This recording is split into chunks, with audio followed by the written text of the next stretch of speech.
Hello and welcome to India Career Center, the one-stop podcast for students, professionals, parents, and guardians. In every episode, we will try to deal with a current topic that needs expert advice related to career guidance, and career mentoring. Please welcome your host, Dr. S.P. Mishra, to the show. And happy listening.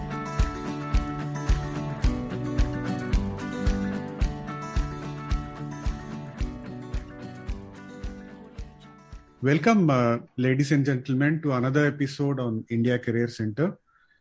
Today, we are going to talk about a very important topic, which is about the future of work. A lot of new changes are trending in the future of work.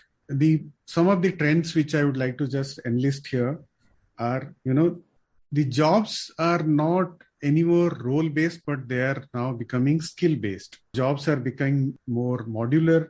Jobs are becoming more contractual. So which means that the future younger people probably need to learn about how to manage contracts and projects. And since the younger generation might see the jobs as contracts and projects, they might also need to understand the importance of entrepreneurship. The concept of hybrid working or working from anywhere is becoming a real thing now. It is already happening in most of the knowledge industries.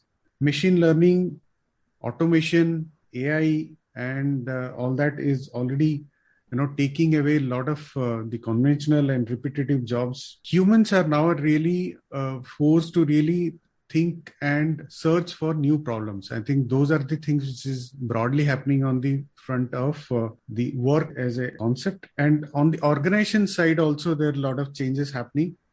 Today, the organizations have to really define as to why the employees should work for the organization. It's not really the purpose of why the employees want to work. It's the other way around. So which means that organizations have to give purposeful employment to the employees. Diversity, equality, and inclusive. These are the three concepts which are very important for organizations to remain sustainable for a long period of time. And the organizations now will take work to places where pool of talent is available. I mean, it's the concept of getting people to work for the organization is slowly diminishing. The concept of environment, social, and governance, ESG, is something which is taking a big step forward. Each and every organization have to really focus on how to reduce the carbon footprint, less carbon emission entity. So all these new things are happening on the work and organization front, and to discuss about how these are going to shape our future, not just for India, but across the world. We have today Mr. Naveen Badrinarayan, who is the Director of Research and Product from Dheya. Mr. Naveen is one of the most important management team member in Dheya. I would like to welcome Mr. Naveen to this talk today. And thank you so much for joining us today to talk about this important topic. I would first of all request you to talk about your early life and your career, how you have transformed yourself into the current role. Welcome once again. Thank you so much, Dr. Mishra, for inviting me for this wonderful session. I'm really honored. For the audience here, I'm just a normal person like anyone else. My name is Naveen Badrinarayan. Of course, I've served in the Navy. I was I've retired from the Navy in 2014. I took premature retirement. So if you ask my journey, my young life was a pretty normal life. I was an academic kid, and as most of the kids nowadays, I was also running behind the engineering bandwagon, trying to prepare for IIT and trying to get through the entrance exam and all that. And come 10th standard, I had started. In those days, we only had the brilliant tutorials and the Agarwal classes. There were only two major things which used to be the preparation for IIT, and Roorkee was a separate exam that time, and so I was preparing for it. And of course, my mind was only occupied with the fact that somehow I have to get into an engineering college, because I was good in maths and science. So that was my life in my young days. It was very accidental that someone came and said that you want to do engineering, and there is a naval engineering which is available with after 10+2. And if you've got good percentage in your 12th, which I was hopeful of getting, So you can apply for it and you'll be directly called for an SSB interview. So, minus the NDA exam or anything like that. So I just accidentally applied for the kind of this 10+2 technical scheme of the Navy. And I was called for an SSB interview promptly. Though at that time I was also selected in an engineering college. I was doing my architecture in REC Jaipur, and I got a call and I went to the SSB center without knowing what happens in an SSB interview. So I was absolutely not prepared. So, my journey in the Navy has been pretty good. And today, whatever I am, I completely give everything. I've got a huge sense of gratitude and pride in saying that the Indian Navy has made me what I am today. And I have my full debt and gratitude to the services and to the Indian Navy for having made me this man out of that young, nerdy, studious child who used to only know studies all the time.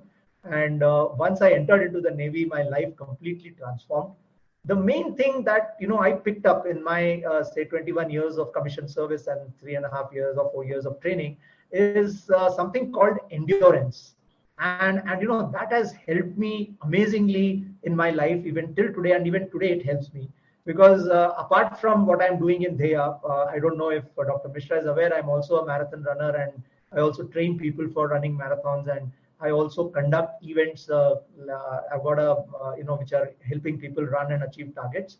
So I do all that, but then that's kind of, I'm pursuing my passion. But to get to this point, it is the Navy which has helped me do that. And how did it do it? Because, from a studious boy who never knew much about running or sports or anything like that, transforming me into someone who could do what I was not good at doing. And, so unlike these days when I'm into helping youth plan very early in life, in our days, there was no planning. I lived in a one-horse town and I had no clue what is happening in the world. I used to live in UP in a one-horse town called Bareilly, and I had no clue. The only thing that I knew is I have to get into a professional college, and that's how my life will get secure. So those were those 80s where, if you get a good degree and you get a good job, your life is secure. So that was the mindset with which we worked. And we were survivors. Our parents used to tell us that you have to stand up on your own feet. And that's how I entered into the Navy. From the Navy, inside the Navy, I went into the submarine arms. I was a chief engineer on board submarines. And from there, since I was academically strong, I did my master's. I did well in my master's from Pune. And then I took over as an instructor. I did an instructor tenure in the submarine training establishment. And then I went into design. So I spent about 10 years in design in the latest technology using computer-aided design and project lifecycle management systems. Traveled abroad many times and, did a lot of design work for the submarines of the Indian Navy. Also, in the last tenure of mine, I headed the Scorpene Submarine Design Cell in Mazagon Docks, where also I think I put in my best to contribute to create a lot of processes and systems which will stand in good stead for a long time. But having done that, I realized that, probably, there's a saying, you rise up in any service till the level of your incompetence, So I guess I had reached to that level, and I decided that, I was having a calling for something which was deeper, and I kept introspecting as to what is it that I want to do, because I said I've got to work another 20, 30 years, and I probably do not want to continue what I'm doing in the Navy. And that's where I started introspecting, and I thought that I want to work with the youth. And I kept, talking to myself, and I realized that I had this deep passion of inspiring youth, working with them. By that time I was running a lot of marathons. I was interacting with a lot of young people, and I was really enjoying that feeling of being with the youth, and I was it was like a feeling that I need to do something. And the only idea that came to my mind was get into the education system and, start teaching people. So that was a natural thought that came. So when I left the Navy in 2014, I did try a stint in going to some engineering colleges, and I took some classes, I took some lectures, I taught them, and I was damn good at mathematics. So that was my favorite subject too. So typically engineering mathematics is what I used to teach. And when this teaching stint of mine, I realized how dreadful, the education system is. Though I've also been part of the same education system, and I did very well. Even now I'm quite good at these subjects, and I did score very high in my academics wherever I went. But I realized that whatever I had studied and whatever I was damn good at, application-wise, unfortunately, in my entire 20 years of my naval life, I hardly used that.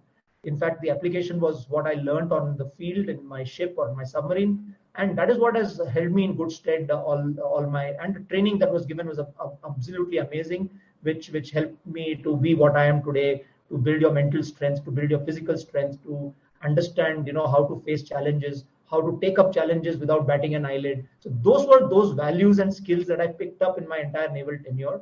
Of course, the academics part was always there, and I did very well in it. But somewhere I started questioning as to what is the connectivity of this academic to the work that I'm doing, which is where when I was teaching, I used to question, I used to ask, I used to speak to the children, and I realized that 80% of the children sitting in the class were not interested in becoming engineers. They were only pursuing a degree, to get a degree and a certificate, because their parents wanted them to be engineers. So it was only the 15 to 20% whom I was actually teaching, and I was trying to make it interesting by making them understand the application of the subject that I was teaching them. Even mathematics, I was trying to apply it. I was trying to teach them how to apply. But this thing was that I did not want to be a mundane academic curriculum teacher for the rest of my life. And that is where I wanted to do something more inspirational and more, deeper, where I wanted to impact youth. And that's how I came across Dheya. And I became a mentor. I took a training for mentoring. I became a mentor. And last 7 years, I've been kind of enjoying what I'm doing. So I have interacted a lot I've trained a lot of mentors. I've got trained in psychometrics myself. I learned the techniques and the methods of how to actually mentor youth and parents, how to work with parents. It was a completely new field. From mechanical engineering and design, moving on to something like this is completely different. And it took me some time to even understand how to do it and what is to be done. It took approximately 6 months to a year to even culturally shift myself from a disciplined uniform environment of these services to an entrepreneurial journey where I have joined a small organization where we're actually dealing with parents and youth and trying to talk a very different language of understanding yourself. And also that was a very beautiful journey where complete unlearning and relearning happened for me, especially for an academic like me who has been always into academics and doing very well in academics. So I had to literally unlearn whatever I had learned in my younger days and relearn, say, new methods, new techniques. And of course, I had this strong belief of helping youth to aspire to be someone else, because I used to always feel when I talk to youth, every youth tells me I want money, but money and fame is something that everybody wants. But when it comes to what you want to do, you'll always draw a blank. They always say, I'll get a good job, I'll just join some company. There was no dream, there is no hopes. So I used to feel, why is it like that? Why are children not thinking big? Why are they not able to, articulate themselves and say, I want to create something, I want to do something?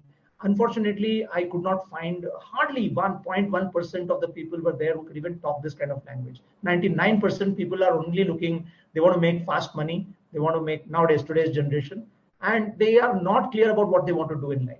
So I said, there has to be a method to correct this thought process. There has to be a method to build the right kind of thought process in this youth and build this next generation properly. And that's what drew me to Dheya, because Dheya was working on that concept, which is very different and unique from any other system. Because every system that I pursued there in education was only about teaching children what is already there in the curriculum, and I wanted to go beyond that. So this 8 years has been phenomenal, and it's continuing, and I'm enjoying this journey. So that's a little bit about me. Of course, I'm settled down in Pune now, and I have got 2 sons, and life is good. Fantastic. God is great. Great journey, sir, and it's a pleasure for people like us to get associated with you through the Dheya Career Mentor program. I'm grateful to the way the concepts what Dheya has been able to impart on, and of course the journey continues. So now moving on to the main topic of today's discussion. You mentioned about a lot of young people not really clear about what to do in life, and they are all attracted towards making quick money. And unfortunately, that is something which we see many times, very often, our society, our life today. One of the reasons for that could be that we are bombarded with so much of information through digital media. This digital media information bombarding is not spared anybody. I mean, it is It is not that it is limited to only to adults and parents. It has actually reached to the youngest of the children as well. Nowadays, you see small newborn babies also playing with the mobile phone. So that's the situation. And in the process, what is happening is that the young children, especially who are in that, let's say, studying between 8th standard to till about 12th standard, which is basically the years which should be the formative years with respect to what they need to do in life. They are getting so much of digital information. A lot of it may not be really the right information as well, and getting diverted into different directions. And that's the reality. And I think we need to find a way to really navigate through this. Organizations like Dheya, of course, have a big role to play in this, in terms of bringing the sanity, I would say, and really give a purpose of life to the young children apart from the education system. So would you like to explain a little more about this, how to go about this? Absolutely. It's a favorite topic, and I would love to talk about this. So typically, I would say, there are three stakeholders in this whole thing. And if I look at the three stakeholders, it is A is the child, B is the parents, and C is the education system. Now, coming to the first point that you said, that a baby also holds a mobile phone, I think there's nothing wrong with holding a mobile phone, and there's nothing wrong with a gadget or an electronic system or the social media.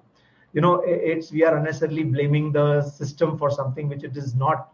The digital system or the technology is something that is going to be there, and it is better that kids get used to it. So there's nothing wrong with that. That's the first thing that I would like to say. But having said that, what happens, as you rightly brought out, coming 8th standard to 12th standard, now we have to understand it in a very different context. When we look at an 8th standard kid, an 8th standard kid is typically getting into the teenage space. So you have to look at it from the psychological perspective also.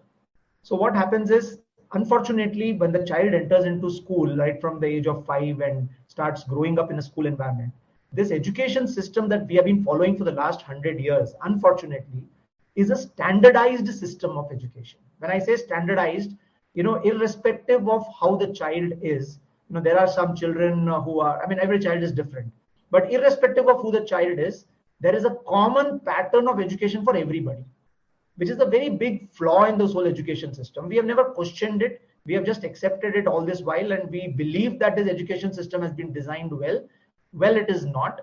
And this is something that, we as in Dheya have been propagating it to a lot of people, saying that, that is not correct to have a uniform education system for everybody.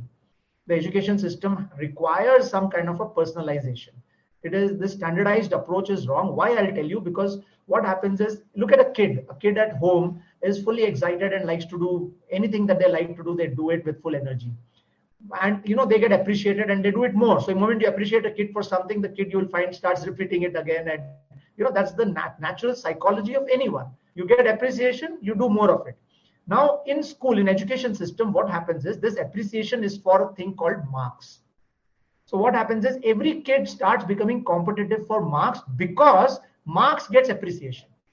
Now, because of this psychology of running behind marks becomes a part of the life of a growing up child in an education system.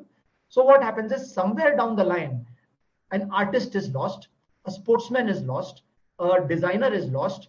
Their inner talent, their inner, whatever they are very good at, they lose that, because the only thing that they know is, I'll get appreciated if I get marks. So imagine a kid who's damn good at sports and he's very restless, cannot sit in the class, but is very good at sports. Poor chap cannot score those marks, so he gets ostracized and he starts feeling bad about himself or herself. Now, this is the problem that happens. Now, that means there is a big, in my terminology, I call it, there is something called an inner voice in every child, and there is something called an external noise of the education system. And this external noise starts playing havoc with every child. So by the time the child reaches 8th, 9th standard, this havoc of noise becomes so large, because the competitive world suddenly bears down on their mind with full force. They have to clear the board exam. They have to worry about the admission in the schools. They have to worry about admission. So every parent gets worried and they put more pressure. So this poor child is overburdened with so much of external noise that they completely forget that there is something called an individual person within them who's got full talents and potential to do anything they want to do. They forget that. And this is a very dangerous thing that happens. The second thing that happens is because of this teenage, this environmental or social learning has started at this age. Now they are attracted and they are getting inputs from the entire world. So what happens is with this information overload that you mentioned, because they are on the technology, they are watching it, they get completely confused with all the information that is coming to them. So they get attracted to anything and everything. So every day their interests change. Every day they talk about some new stuff. So the school takes them to an FTII, this thing. Next day everybody wants to be a film director. The school takes them to a court. Everybody wants to become a lawyer or a judge. So their interests keep varying based on the inputs that they are getting. Again, it is an external noise and not the inner voice. So they've even forgotten that there is something called an inner voice. I have something that I want to do. I have something that I love to do. Because by the time you reach, even when I was in my 9th standard, I still remember, I used to play TT very well. And I have gone to state to represent my school. But then moment I came to 10th, it was a strict taboo for me to play TT. Where you have to prepare for IIT. So keep your TT aside. And to date, I have not played TT to a competitive level after that. That means right from 8th, 9th standard onwards, people start keeping their passions aside, their interests aside, and they only focus on that one thing called marks, because everybody believes that that is the only route to success in life. Now that's a big flaw in this whole system. So that's number one. So my point is not about the system. The system can do what it has to do. Education is required. Everybody has to do it. But the point that an individuality of a kid is getting lost in this maze of noise is a worry and a concern for us. And that is where we need to bring a change. We need to understand that every child needs to keep their inner voice intact. They need to feel strongly about their own potential, their own strength, irrespective of what marks they get. So we have enough cases. If you ask yourself or if you ask myself, we all have a school group today and we are all part of a lot of school reunions keep happening. If you look at your own classmates and you see the children who are only 40% scorers in the class and the backbenchers, and you look at where they are today, I think the question is well answered. So, the kind of worry that parents have that, marks nahi aa raha hai, bacche ko marks nahi aa raha hai, it's not worth it, because there is an inner potential, there is a talent in every child, and the system or no system, the child's inner potential can do wonders. So that's the first part of it, which we need to focus on. So as far as the question of a child getting riddled with the entire world of noise about information overload and all that, I think that's my answer to that question, that the inner voice is much, much more important than this external noise. Fantastic. So what we can do, of course, as you rightly mentioned, we cannot change the education system right now. Obviously, we have to go with the flow till the time, probably the new education policy, when it gets implemented, I guess to some extent it will get addressed, but probably may not be completely addressed. So any young children, I think our video will get circulated on the social media. So people of every age, whether it is children or parents or others, they will be able to see this. And we are not trying to say that education is not important. I mean, the education system, what it is today, probably one has to go through that. But what is most important, which I think Mr. Naveen Badrinarayan is trying to emphasize on, is that you should not lose your inner voice in the process. That is something which you have to retain and sustain and work upon. To make it really shine, I think you have to also work upon it.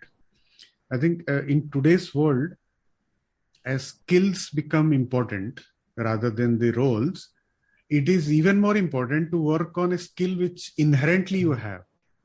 And hence, so along with the regular education, which we cannot change, as I mentioned right now, so go with the education, whatever is the minimum education which is required, but at the same time work on developing your skill, that is going to help you shine in your career, in your entrepreneurship. I don't know, many of you probably will actually become entrepreneur rather than being into jobs. So that's something which is very important to focus on. As you mentioned in your point, there are three key stakeholders. Obviously, the second most key stakeholder is the parents. Today, I think the parents have to understand and break the mindset of what they have gone through. For example, you and I probably have gone through a similar kind of phase in our life because At that point of time, what was relevant, I think our parents wanted us to go through that. But the parents have to really shed that past innovations and past templates and be aware of the future templates. And what would be your advice to parents on this? Again, a very interesting and favorite topic of mine. I keep talking to a lot of parents, and my suggestion is that, when we look at this entire future of work, and I see a lot of parents when we deal with our mentoring sessions and we do with parents, we find that there is this innate old mindset, which even I had, very frankly, even I had this mindset that, you have to be studied from a good college and you have to get a good degree. So this thing is, and even coming to the child part, I always break it down into three parts. While the education system has to be followed, there's no doubt about it. We have to, do our graduation, we have to do our post-graduation if required, and we have to, get our degrees into place because that's a social norm. So that's absolutely right. But coming to how much importance are you going to give it will depend on the type of person you are. So every child is different. So I divide child broadly into three categories. There are knowledge-based children. Obviously, these knowledge-based children are the IITians, the scientists, the so-called medical specialists, and so-called the researchers and all that, analysts, data analysts, financial analysts, the chartered accountants. All these come in the knowledge category, and our education system is well tuned to them. It's a fantastic system for them. So for all the people who are pursuing knowledge as their life, the education system is perfect, because our Indian education system has been designed for the knowledge goers. So anybody who is into the knowledge world of work and wants to be a researcher, wants to be a scientist, wants to be an analyst, wants to be a chartered accountant, I think our education system is fantastic for them. Fantastic. Now comes the main topic of the people who are not into knowledge. There are artists, there are designers, there are sportsmen, there are physical people. Now these kids are special. These kids have got special talents. Unfortunately, the present education system does not have an option for them other than few schools, like the IB schools and some liberal schools which have opened up recently, which are giving a lot of options to these kind of talent in the school. But they are extremely expensive and they are not available for the masses. So these children are faced with a predicament. What do? They have to follow the norm of the knowledge guys only, but they are not meant for the knowledge world. So for them, my advice is that you do your schooling, but don't give too much of importance to it. Because today what is happening is the government has also realized the board exams relevance has come down. In the present year, we have started off with a common entrance test with an aptitude test and all that. So their entrance into colleges is not going to be done with board marks. It is going to be done with a common entrance test, which is completely different from what has been taught in school. So therefore, what happens is if you're a sports kid, for example, you need to hone your sports skills. You need to build a portfolio. So anybody who is skill-based, and as you rightly said, the future is about skills. So the parents need to understand that if your child is a skill-based child, very, very good in art, very good in writing, very good in drawing, very good in sports, or very good in any kind of activity like that, which is skill-based, then that skill has to be honed for the future. The researchers will anyway develop skills in research, but apart from their education, but their knowledge field is catered for them. But for this other skill-based guys, there is no proper formal system in the education as on today, or very few opportunities are there. So if you are not part of that lucky few who are in that opportunistic schools which are there, then you will have to work parallelly to develop those skills of your child, to ensure that your child is very happy doing. Because if a child is very good in drawing, obviously they love drawing.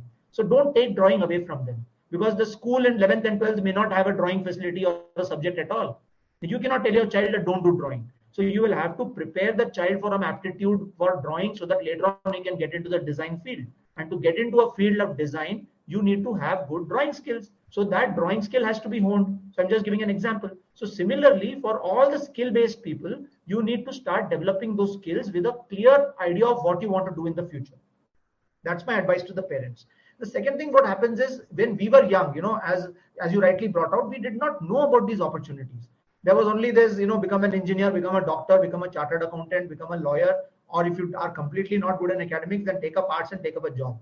So that was all we were knowing when we grew up. Today, the opportunities are galore in the world of work, and there are huge amount of opportunities available. And it is very important for us as parents to allow our children to explore those opportunities. Now, the problem is that every child and every parent wants the child to be happy, of course. be rich. Secondly, that they have to make a lot of value for themselves. So there's no two ways about it. So every child has a dream of being a very rich person and a very famous person. So nothing wrong in that. It should be like that, because that's how the country can become prosperous. But at the same time, there is one aspect that I would like to bring out. And I was just watching a video of Jared Leonard, and I'd like to bring this point out here right now. So Jared Leonard, by the way, for the audience, is a futurist, and he's got a very interesting website and a YouTube channel. And I recommend all the parents to watch this channel. It's spelled Gerd, Jared Leonard, Leonard. I will share that on the show note also.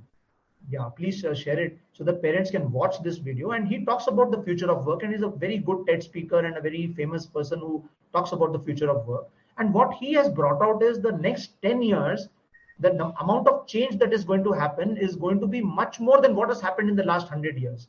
And the second point that he makes is the last 100 years, what we have focused on, like economic growth, GDP growth, profits, it's a capitalism had taken over this entire world. So he says that if this continues, it is catastrophic for the next 10 years. So this particular mechanism of capitalism is unfit for the next 10 years as per him. And I think I tend to agree with him, because what he said is that, if you look at the kind of scenario that is happening today, you look everywhere, there is, questions of war happening between Ukraine and Russia. There is terrorism happening. There is fights. Polarization has happened in our society to a large extent wherever we look at it.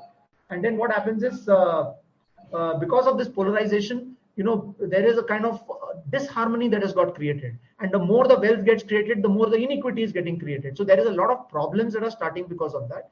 And therefore, he says that the future is about, it's about people, it's about peace, it's about collaboration, it's about purpose and prosperity. So, prosperity is there, but it is with a purpose. So I'm focusing on this word called purpose. Now, unfortunately, our schooling system tells us that we should get marks for ourselves. So everybody is becoming selfish as they go by, and everybody wants good marks because I will get admission, I will get a good job, I will live a good life. The point is that any work or any business exists in the world because there is a need, there is some contribution to the world.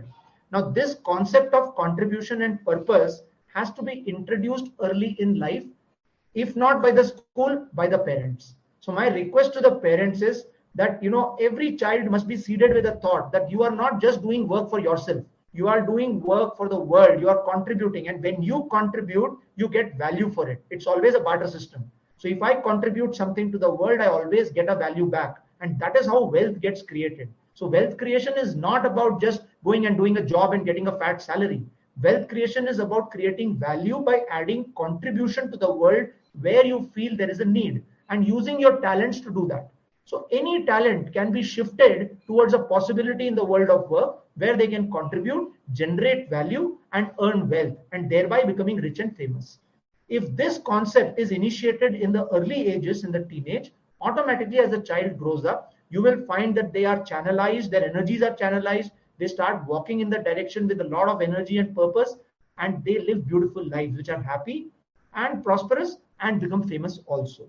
So excellence automatically comes. So if you're happy at work, you will do well. So that's my request to the parents, that identify your child. If he's not a knowledge kind, don't worry. There is enough and more opportunities for the skill guys. And the skill is the future, like you rightly brought out. So if there is going to be a skill demand and this skill is being honed apart from school, it is going to, pay them in long term very much. And then there's a third category. There are these personality-based children. You find a CEO of an organization who is aggressive and who is just shouting and gets the numbers somehow. Entrepreneurship's chaotic environments is being managed by them. Now, these guys are personality based and they are ostracized in our school environment because they become the backbencher. They're called the gundas, But these gundas are the future entrepreneurs. Identify them, channelize their energy. Now, if we keep them as call them gundas or keep them in the backbench, their energies are channelized in the negative direction. If we utilize their energy and channelize it in the positive direction and give them dreams of becoming great business owners, giving great sales specialists, marketing specialists, these guys will create a lot of wealth for the nation. So we can identify them. Then there are people who are good actors. They are very good at talking. They're very good at communicating. So if you're able to identify this talent at the right age, at the age of 13, 14, 15, and we're able to channelize their energy in the right direction, you will have, huge potential people coming up in the environment, the economy, and creating a lot of value for the world as well as for the country. That's my suggestion to the parents. Fantastic, sir. I mean, each of the points which you mentioned are so relevant actually. And I sincerely wish that this video of ours or the podcast actually reach out most of the parents and also the young children who can listen to this and really learn and take at least few of these ideas which can help them in their future. Sir, on the I know Dheya Career Mentor focuses on the students mentoring and also the professionals. On a large scale, do you also see as an opportunity with respect to creating some kind of platform where there's a constant engagement created for parents? I think that is something which I know in the Dheya Career Lab, a part of it is the parent engagement which is created. But I think there is a need for much larger engagement for parents as a platform. I think that is something which I thought I should bring it out. What is your thought on that? Absolutely right, and you're 100% on that. And we are on the verge of launching a complete parent education program. Fantastic. Which is, we are going to run parent awareness courses on career literacy and on career awareness. And we're going to be having a lot of, self-paced as well as hybrid programs on our learning management system, which is going to be available for parents. Where we're going to talk about a lot of, nuances of understanding children A, and B, understanding how to connect the children to the world of work using a lot of research and authentic information. Because as you rightly brought out, the information overload in the media and in the systems, most of it is marketing, most of it is not to be taken too seriously, but then it's very attractive, so children get attracted to it. What is important is the realistic feature of any work life needs to be brought out and put in front, because not many parents are aware, especially when we talk about careers in media, we talk about careers in the say space of say design, or there are so many careers available today. So not many parents are even aware about the scope of those careers. And it's important for the realistic view and through people who have been there and done that. So that's where Dheya Career Mentors has got this community of mentors like you and me, and who have been there in the industry, of done work. They are going to come and speak about the real life and give reality situations to the children, make them interact and actively, and also to the parents, make them understand what is this career all about, what is the future in the next 20 years when you span out into this career, what's going to happen, because these children are going to grow and work after 10 years. 10 years later, the world would have completely changed. Absolutely. So understanding from the perspective of a certain proactive approach, saying that 10 years down the line, 15 years down the line, how the market is going to evolve, what is the technology takeover that is going to happen, how you are to prepare your child to ensure that they are ready for that kind of a change in the future, is something that we intend covering in this entire program. And I think that's a very apt and very valid point that you have articulated, that parents today are, in the need to understand this very well so that they can take the right decisions.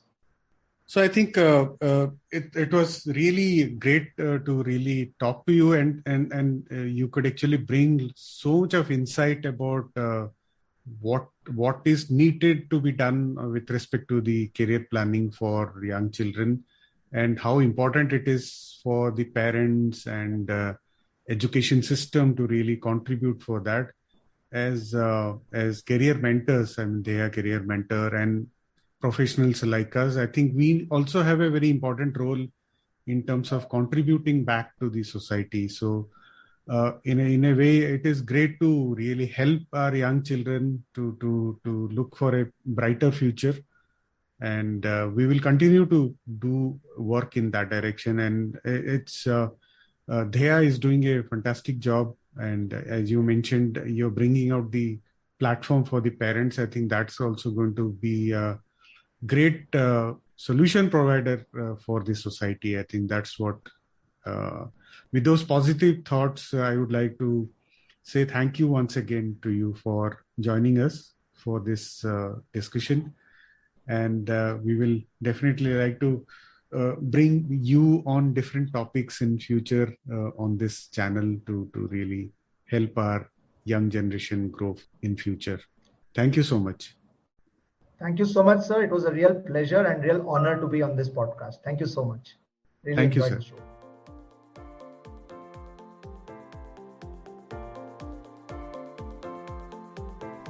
Hope you enjoy this episode.